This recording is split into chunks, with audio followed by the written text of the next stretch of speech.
kuwasaidia vijana namna ya kukua na kufikia malengo yao.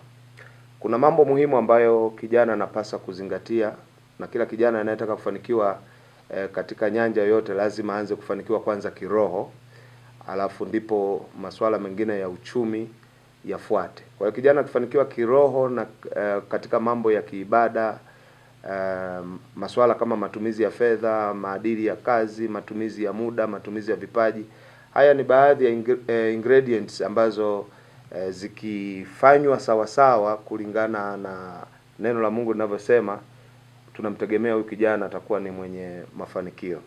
Sasa bahati mbaya vijana wengi sana wanatamani sana wafanikiwe kwenye eneo la pesa, wafanikiwe kuwa na kazi nzuri, wawe na muda wa raha, wawe na majina makubwa kwa maana ya maarufu, lakini bahati mbaya iko hapa, wengi hawataki njia iliyo salama ambayo ni njia njema, ambayo ni ya kiroho ama ya kiibada inaweza kuwafanya wafikie hayo malengo.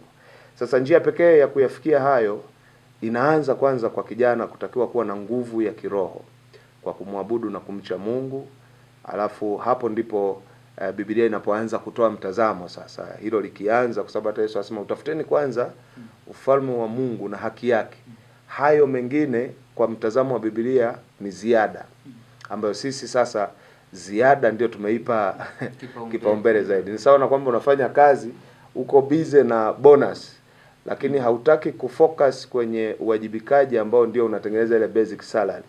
Kwa hiyo bonus yenyewe inakuja baada ya kuwa ni ziada, lakini msingi hasa uko kwenye mambo ya msingi. Sasa Biblia imetoa mtazamo na maelekezo kuhusu kazi, matumizi ya muda, matumizi ya vipawa, ambavyo hivi vitu ndivyo vinavyoleta fedha na vinavyochangia uchumi wa mtu yoyote.